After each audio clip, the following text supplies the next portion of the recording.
Universal Authority by D. Pierce.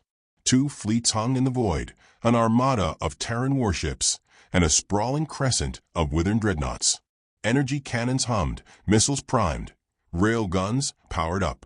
The silence before the first shot was thick enough to drown in. Admiral Grayson stood on the bridge of the TFS Resolute, eyes locked on the alien flagship through the forward view screen. Targeting complete, his weapons officer said. Awaiting your command, sir. Across the void aboard the Vractal Dominance, Commander Morith flexed his mandibles and gave the order in his own tongue. Plasma arrays, prepare to. BP. A soft chime interrupted the comms channel. Then Morith heard an all-too-familiar voice fill the bridge in crystalline clarity. Zalvar Drinkai Morith III. Every alien froze. The commander's mottled scales paled a shade. What in the 7 moons do you think you're doing out there, young one? Starting another interstellar conflict? Didn't we just talk about this after the Nebulan incident? The Withern crew stared at their commander, wide-eyed. No one dared breathe. Even across the comms, the Terrans could hear the maternal authority in that voice. Admiral Grayson blinked slowly. He didn't know the words, but the tone transcended language. Every human on his bridge felt the same cold dread in their bones.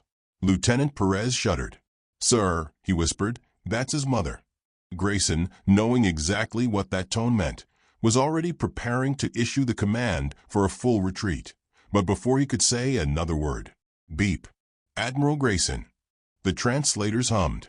The Admiral went rigid, snapping to full attention as Commander Morith's mother turned her wrath toward him. "Yes, ma'am. You better not be picking fights again, young man. I just saw the news feed, and don't you yes, ma'am me, Jonathan. I know you were raised better than this." The alien bridge crew turned to look. If chitinous faces could smirk, they were doing it now. Commander Morith cleared his throat nervously. Mother, it was purely tactical." "Tactical nothing. You apologize to that nice boy right now." "And you," Morith's mother snapped, turning back to Grayson, "you need to do the same." "Yes, ma'am, but—" "Oh no, don't you but anything. You stay right there." Every ship in both fleets went silent. Soldiers sat frozen at their stations, all feeling like children caught in the act. "I'm calling your mother." Admiral Grayson's eyes went wide. "But Ms. Morith, 3 minutes crawled by like hours." Beep. Jonathan Elijah Lefty Grayson. If Grayson's blood could have chilled any further, he'd have frozen solid. His mother even used his childhood nickname. Across 2 fleets, targeting systems went dark. Gun ports retracted. Weapons quietly powered down, as though hoping no one would notice they'd ever been armed. Hundreds of thousands of soldiers listened in silence as 2 mothers, on an open frequency spanning half a sector, scolded both commanders. None dared speak.